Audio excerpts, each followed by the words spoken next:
천국을 얘기합니다. 그들의 지혜와 그들의 사고 속에 천국이 있습니다. 그런데 우리가 성경에서 말하는 천국은 우리의 생각이라든지 우리의 사고라든지 우리의 상상이라든지 우리의 추측 가운데 있는 것이 결코 아닙니다. 여러분, 이 성경은 구체적으로 천국이 무엇인지를 분명하게 성경에서는 우리에게 가르쳐 주고 있습니다. 우리는 세상을 종결하시는 하나님의 계획이 어떻게 이루어지게 되는지 말하고 있는 요한계시록을 통해서 천국의 비밀을 함께 나누고 있습니다. 자, 오늘은 세 번째 천국의 비밀에 대해서 나누려고 합니다. 오늘 본문은 요한이 본 이 천상의 비전 마지막 부분을 통해 가지고 세 번째 천국의 비밀인 하나님 중심의 영원한 세계라는 제목으로 함께 은혜를 나누려고 합니다. 자, 오늘 본문의 말씀은 요한이 본 천상의 비전의 마지막 부분에 해당이 됩니다. 그래서 요한이 본 비전이 요한계시록 22장 5절에서 끝나게 되죠. 자, 여기서 우리는 세 번째 중요한 천국의 비밀을 살펴볼 수가 있습니다.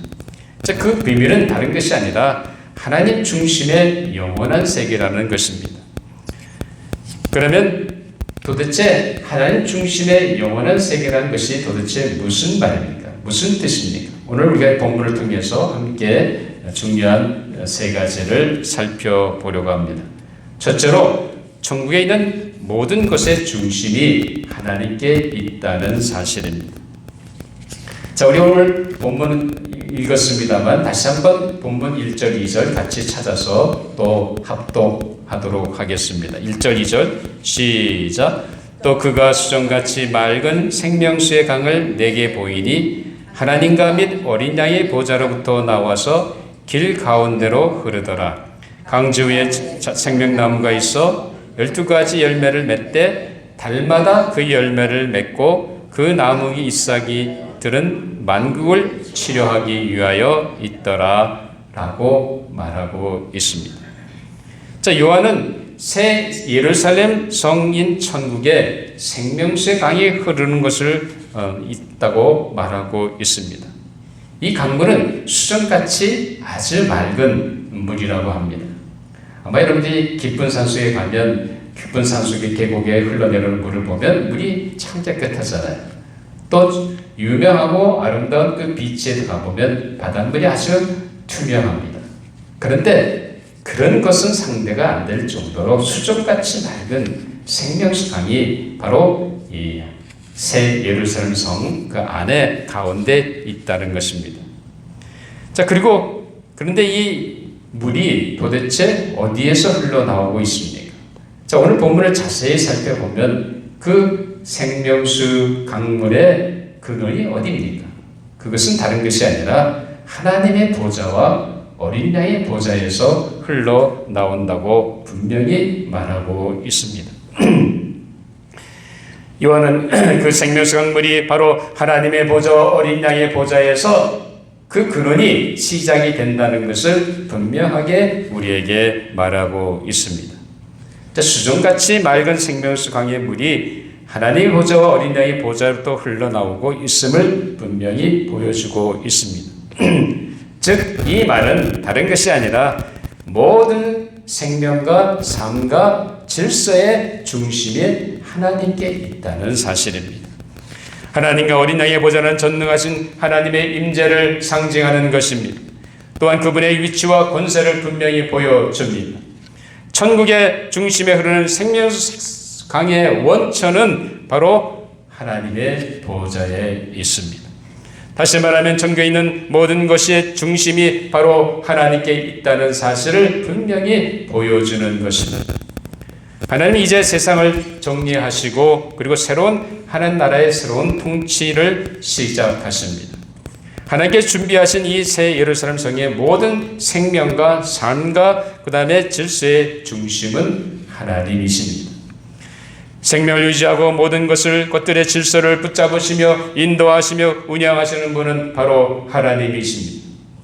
새 예루살렘 성 안에 중앙에 생명수 강이 흐르게 하셔서 강 좌우편에 다달이 열매를 맺는 생명수 나무를 하나님이 있게 하셨습니다. 자, 뿐만 아니라 하나님의 영광이 가득 찬 온 성안을 비추는 것을 보게 됩니다. 하나님의 영광이 그 세르살렘 성 천국 그 안에 온 성안을 다 비추고 있습니다. 또한 어린 양이 등불이 되어 온 성안을 밝힌다고 오늘 본문에서 말씀하고 있습니다. 자, 5절에 보면 한번 5절 같이 한번 볼까요? 5절 시작. 다시 밤이 없겠고 등불과 햇빛이 쓸데없으니 이는 주 하나님이 그들에게 빛이심이라 라고 말씀하고 있습니다. 하나님과 어린 양의 영광이 온 성안에 비침으로 더 이상 어둠이 없습니다. 밤이 찾아오지 않습니다. 등불과 햇빛이 필요하지 않습니다. 또한 하나님의 보좌에 어린 양의 보좌가 중심에 있는 이 예루살렘 성안에는 다시는 저주가 없습니다. 오늘 본문 3절에 보면 3절에 뭐라고 그랬습니까? 다시 저주가 없으며 하나님과 그 어린 양의 보좌가 그 가운데 있으리니 그의 종들이 그를 섬기며 라고 말하고 있습니다. 하나님이 그 성의 중심에 계시니 인간 세상에 있었던 모든 저주와 흑암과 그 다음에 어둠이 사라졌습니다. 오직 완전한 하나님의 영광으로 가득 차 있는 것이 새 예루살렘 성입니다. 이 천국은 더 이상 인간의 중심인 세계가 아니라 하나님이 중심인 세계라는 사실입니다. 오직 평안과 안전과 쉼과 평화만 그곳에 있을 뿐입니다. 사랑하는 여러분, 우리는 더 이상 우리 인간이 중심인 이 지상에서의 삶을 벗고 장차 하나님이 예비하신 새 예루살렘 성에서 하나님이 중심되는 세계로 들어갈 것을 바라보며 이 땅에서 당하는 모든 어려움과 고초와 곤고함을 다 믿음으로 극복하고 승리하시는 우리 모든 조지아 장로교회 성도 여러분들 되시기를 주님의 이름으로 축원합니다. 둘째로 하나님이 예비하신 새 예루살렘 성은 영원한 세계입니다. 물론 이건 뭐 당연하겠지, 하나님 계신 곳이니까 그렇게 우리가 말할 수 있습니다만 분명한 사실은 바로 그 새 예루살렘 성은 영원한 세계라는 사실입니다. 이 성안의 중심인 바로 하나님의 보좌와 어린 양의 보좌로부터 수정같이 맑은 생명수 강이 흐르고 있습니다. 그리고 그 강 양옆에는 생명나무가 있어서 다달이 각기 다른 열매를 매달 맺는다고 성경은 말해주고 있습니다. 이 생명수 강물과 생명수 나무 열매는 바로 생명 있게 하고 생명을 솟게 하고 생명을 유지케 하고 또 회복시키는 엄청난 은혜가 거기에 있습니다. 근데 이 생명나무라고 하는 것은 하나님께 천지를 창조하시고 에덴 동산을 만드신 다음에 에덴 동산 가운데 뭐가 있었습니까? 선악과 나무뿐만 열매 맺는 선악과 맺는 나무뿐만 아니라 뭐가 있었어요? 생명나무가 있었습니다. 여러분 그때 하나님께서 그 분명히 그 생명나무를 거기에 두셨는데 아담과 하와가 타락함으로 인해서 어떻게 됐습니까? 그들이 실랑을 하게 되죠. 에덴 동산에 쫓겨나게 됩니다. 그때 하나님께서는 창세기 3장 22절에 보면 이렇게 말씀하십니다. 여호와 하나님이 이르시되 보라 이 사람이 선악을 아는 일에 우리 중 하나같이 되었으니 그가 그의 손을 들어 생명나무 열매도 따먹고 영생할까 하노라 하시고 그렇게 하나님은 말씀하셨습니다. 그 생명나무 열매를 먹으면 분명히 영생합니다. 그래서 하나님께서는 아담과 하와가 그 나무를 따먹고 영생할까 봐 하나님은 그들이 생명나무에 접근할 수 없도록 하나님이 방패 마귀를 투신 것을 보게 됩니다. 그래서 여러분 창세기 3장 24절에 보면 이같이 하나님이 그 사람을 쫓아내시고 에덴 동산 동쪽에 그룹들과 두루 도는 불칼을 두어 생명나무의 길을 지키게 하시니라 라고 말씀하고 있습니다. 그룹을 두어 지키게 했을 뿐만 아니라 불칼로 하여금 계속해서 그 주변을 회전하고 함으로 인해서 어느 누구도 거기에 들어갈 수 없도록 했다는 사실입니다. 영생하도록 하는 생명의 열매를 맺는 그런 나무가 바로 새 예루살렘 성 안에 바로 가운데 생명수 강가 양옆에 있습니다. 이 생명나무는 단단히 열매를 맺습니다.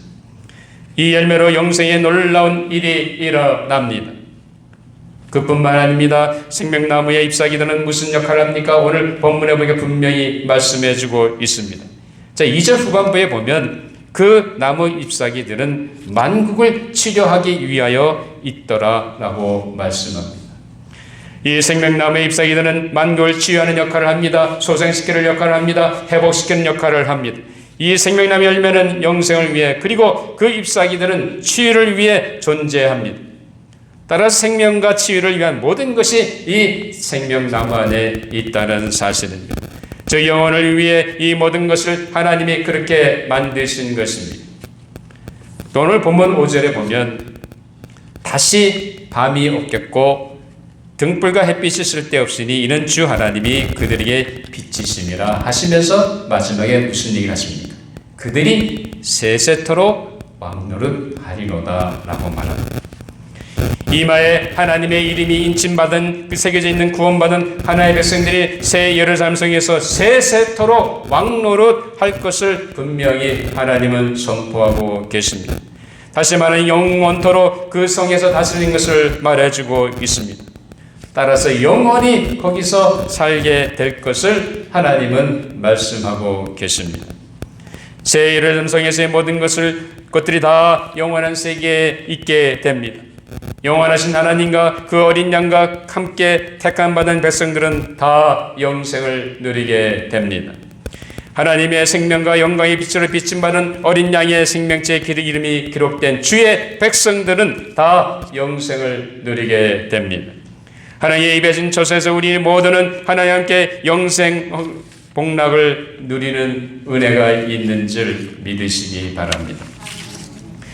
이처럼 새 예루살렘 성은 영원한 세계입니다. 그것은 하나님의 택함을 받고 어린 양의 신부로 부름받은 하나님의 백성들은 하나님의 임재 앞에서 영원을 누리게 됩니다.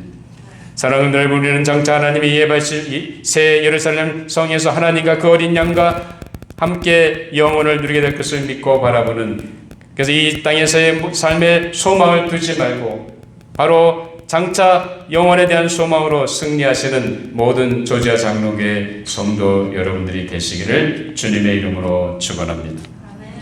셋째로 새 예루살렘 성에서 우리는 하나님을 보게 되는 하나님과의 연합이 이루어지게 됩니다.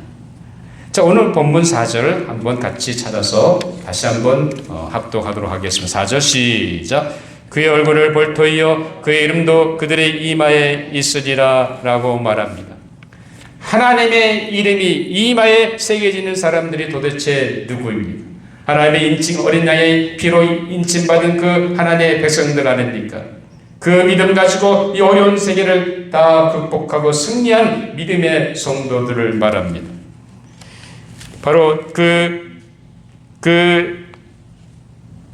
백성들이 누굴 봐요? 새 예루살렘 성에서 누굴 봐요? 하나님을 본다는 것입니다. 여러분이 사랑하고 여러분이 보고 싶은 그 하나님 주님을 볼 수 있다는 겁니다. 그냥 보는 게 아니라 얼굴과 얼굴 대면해 보는 것처럼 그 하나님을 보는 놀라운 은혜가 새 예루살렘 성에서 주어진다는 사실입니다. 여러분, 우리가 하나님 얼굴을 대하는 순간 우리는 죽임을 당합니다. 왜냐하면 하나님은 존귀하시고 거룩하시고 창조주 하나님이시기 때문입니다. 성경에 보면 모세는 하나님과 대면하여 말씀을 나누던 하나님의 사람이었습니다. 그렇게 하나님과 아주 가까이 마치 친구가 대면하여 얘기한 같이 하나님과 모세의 교제를 성경은 그렇게 그리고 있습니다. 모세도 하나님의 영광에 충만한 해막에는 그러나 그럼에도 불구하고 그 하나님의 영광에 충만한 해막 속에는 들어갈 수가 없었다는 사실입니다. 여러분, 출애굽기 4장 34절에 35절에 보면 이런 말씀이 나옵니다. 구름이 해막에 덮이고 여호와의 영광이 성막에 충만하며 모세가 해막에 들어갈 수 없었으니 이는 구름이 해막 위에 덮이고 여호와의 영광이 성막에 충만하였으며 라고 기록하고 있습니다. 지전하시고 의로우시고 권능과 권세의 하나님이시며 온 우주를 창조하신 거룩하시며 영원하신 하나의 영광을 죄지은 우리 인간은 대할 수 없다는 사실입니다. 하나님 이스라엘 백성들에게 십계명을 주시기에 모세를 하나님의 산 시내 산으로 부르셨습니다. 그때 출애굽기 24장 15절 이하에 보면 이렇게 말씀합니다. 모세가 산에 오르매 구름이 산을 가리며 여호와의 영광이 시내 산 위에 머무르고 구름이 6 동안 산을 가리더니 7째 날에 여호와께서 구름 가운데서 모세를 부르시니라. 산 위에 여호와의 영광이 이스라엘 자손의 눈에 맹렬한 불같이 보였고 라고 기록하고 있습니다. 하나님의 산 시내산에 하나님의 영광이 임했을 때 그것을 산 기슭 밑에서 본 이스라엘 백성들의 눈에 뭐같이 보였습니다. 맹렬한 불같이 하나님의 영광이 보였다는 겁니다. 하나님의 신의 영광이 시내산에 임하자 그 영광이 얼마나 눈부시고 화려한지 산 밑에 있는 이스라엘 백성은 다 두려움 가운데 떨고 마치 그것이 맹렬한 불같이 그들의 마음속에 두려움을 줬습니다. 그러므로 하나님의 영광이 가득한 하나님을 대면하고 그분을 얼굴을 본다는 것은 거의 불가능한 일입니다. 그래서 하나님께서 시내에서 강림하실 때 하나님은 모세를 통해 이스라엘 백성들에게 분명히 경고하셨습니다. 출애굽기 19장 10절 13절에 보면 하나님은 이렇게 말씀하십니다. 여호와께서 모세에게 이르시되 너는 백성에게로 가서 오늘과 내일 그들을 성결하게 하며 그들에게 옷을 빨게 하고 준비하게 하여 셋째 날을 기다리게 하라. 이는 셋째 날에 나 여호와가 온 백성의 목전에서 시내산에 강림할 것임이니라.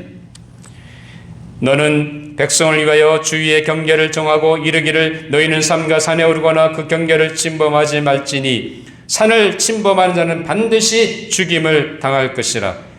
그런 자에게는 손을 대지 말고 돌로 쳐 죽이거나 화살로 쏘아 죽여야 하리니 짐승이나 사람을 막론하고 살아남지 못하리라 하고 나팔을 길게 불거든 산 앞에 이를 것이니라 하라 라고 하나님은 모세에게 경고하셨습니다.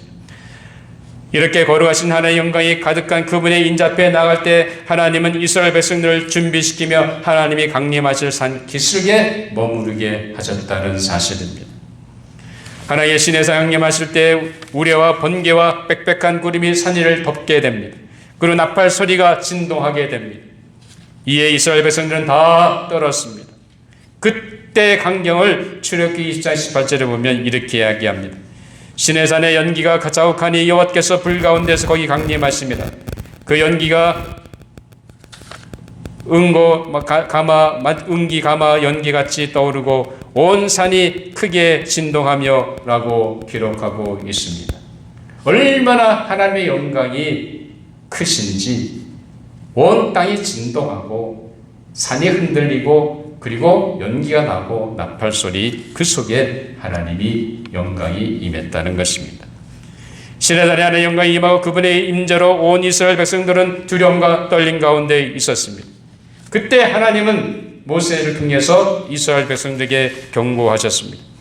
출애굽기 19장 21절에 보면 여호와께서 모세에게 이르시되 내려가서 백성을 경고하라. 백성이 밀고 들어와 나 여호와에게로 와서 보려고 하다가 많이 죽을까 하노라 라고 말씀하셨습니다. 하나님의 거룩하신 영광을 볼 수 있는 인간은 아무도 없습니다. 하나님 허락하지 아니하시면 어느 누구도 하나님의 영광 앞에 가까이 나갈 수 있는 존재는 없습니다. 가까이 있는 그 순간 그 사람은 죽임을 당하게 됩니다. 위대하시고 거룩하신 하나님을 우리 인간은 볼 수 없습니다. 그런데 하나님의 특별한 경우에 이를 허락하신 경우가 있었습니다. 이런 하나님께서 모세를 통해서 아론과 나답과 아비후와 이스라엘 장로 70명으로 하나님께 올라와 멀리서 경배하도록 하셨습니다. 이때 하나님은 그들로 이스라엘 하나님 여호와를 보게 하셨습니다. 구약 출애굽기 24장 9절에서 11절에 보면 이런 말씀이 나옵니다. 모세와 아론과 나답과 아비후와 이스라엘 장로 70인이 올라가서 이스라엘의 하나님을 보니 그의 발 아래에는 청옥을 편듯하고 하늘같이 청명하더라. 하나님이 이스라엘의 존귀한 자들에게 손을 대지 아니하셨고 그들은 하나님을 뵙고 먹고 마셨더라 라고 말씀하고 있습니다. 70인의 장로들과 또 모세와 아론과 나답과 아비후와 이 사람들이 하나님 은혜 가운데 하나님과 함께 하나님을 보고 먹고 마셨다는 겁니다. 이렇게 하나님이 허락하신 특별한 경우 외에는 하나님의 영광을 대할 수가 없습니다. 이런 어느 누구도 하나님의 영광에 가득한 그분의 임재를 대할 수가 없습니다. 모세가 하나님께 주의 영광을 보여달라고 요청했을 때 하나님은 분명히 말씀하십니다. 출애굽기 33장 20절에서 23절에 보면 이렇게 말씀하고 계십니다. 또 이르시되 내가 내 얼굴을 보지 못하리니 나를 보고 살 자가 없음이니라. 여호와께서 또 이르시기를 보라 내 곁에 한 장소가 있으니 너는 그 반석 위에 서라. 내 영광이 지나갈 때 내가 너를 반석 틈에 두고 내가 지나도록 내 손으로 너를 덮었다가 손을 거두리니 내가 내 등을 볼 것이요 얼굴은 보지 못하리라 라고 하나님 모세에게 말씀하셨습니다. 모세에게도 하나님 얼굴을 대하지 못하게 하시고 지나가신 하나님이 지나가시는 하나님 바로 지나가신 그분의 겉자락을 뒷자락을 등을 보게 하신 것을 우리는 보게 됩니다. 이때 하나님은 요 모세에게 말씀하셨습니다. 출애굽기 34장 6절에서 7절에 보면 여호와께서 그의 앞으로 지나시며 선포하시되 여호와라 여호와라 자비롭고 은혜롭고 노하기를 더디하고 인자와 진실이 많은 하나님이라. 인자를 천대까지 베풀며 악과 가실과 죄를 용서하지나 그러나 벌을 면제하지는 아니하고 아버지의 악행을 다른 3세대까지 보응하리라고 말씀하셨습니다. 사랑하는 성도 여러분, 이렇게 거룩하신 하나님을 매일 하루 24시간 어느 한순간도 빠지지 않고 그 하나님의 얼굴을 볼 수 있는 은혜가 앞으로 우리에게 있는 줄 믿으시기 바랍니다. 이 놀라운 은혜와 축복이 우리에게 있습니다. 장차 우리가 구할 새 예루살렘 성에서 그분의 임재가 있고 그분의 영광으로 가득 비춰지는 그 성에서 우리는 그분을 섬길 뿐만 아니라 그분을 바라보고 그분을 얼굴을 대할 수 있는 은혜가 있다는 사실입니다. 다시 말하면 하나님과 우리가 연합되어 하나님의 영광에 가득 차 충만한 그 성에서 하나님의 보좌 어린 양의 보좌 앞에서 우리는 그분을 보며 영원토록 살게 됩니다. 이 놀라운 은혜가 우리 앞에 놓여 있다는 사실을 믿고 기다리시며 사모하시는 모든 성도 여러분들이 되시기를 주님의 이름으로 축원합니다. 요한이 본 천상의 비전에서 우리는 천국의 세 번째 비밀을 보았습니다.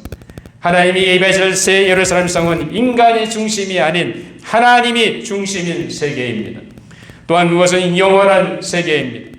거기서 우리는 거룩하신 하나님의 영광의 강체로 비추심을 받고 그분의 임재 앞에서 그분을 보는 하나님과의 연합된 존재로 영원을 누리게 됩니다. 사랑하는 성도 여러분, 이 놀라운 천국의 비밀을 깨닫고 새 예루살렘 성에서의 하나님의 중심인 영원한 세계에 들어가 그분을 보게 되는 하나님과의 연합이 이루어질 것을 소망하는 가운데 이 땅에서의 모든 어려움과 인생의 공고함을 극복하고 승리하여 나아가시는 우리 소주와 장로의 모든 믿음의 백성들이 되시기를 주님의 이름으로 축원합니다. 기도하시겠습니다. 아버지 하나님, 말할 수 없는 죄 가운데 빠졌던 저희들을 이처럼 사랑해 주셔서 아들까지 아껴없이 희생해 주시고 그 어린 양의 희생의 은혜로 말미암아 하나님의 은혜의 보좌 앞에 나갈 수 있는 엄청난 은혜를 주신 것 정말로 감사합니다. 우리로 하여금 새 예루살렘 성 그 하나님 중심인 영원한 그 세계 속에 들어갈 수 있는 놀라운 은혜 주신 것 정말로 감사합니다. 뿐만 아니라 아버지는 장차 그곳에서 하나님을 직접 만나 뵙고 그분의 얼굴을 볼 수 있는 놀라운 은혜가 준비된 것 정말로 감사합니다. 이 소망 가지고 이 땅에서 힘든 삶 가운데도 굴하지 아니하고 끝까지 믿음으로 극복하며 승리하며 나가는 저희 모든 성도들이 되게 하여 주시옵소서. 감사하며 예수님 이름으로 기도하옵나이다. 아멘. 우리 다 같이 일어나셔서 마지막 찬양 490장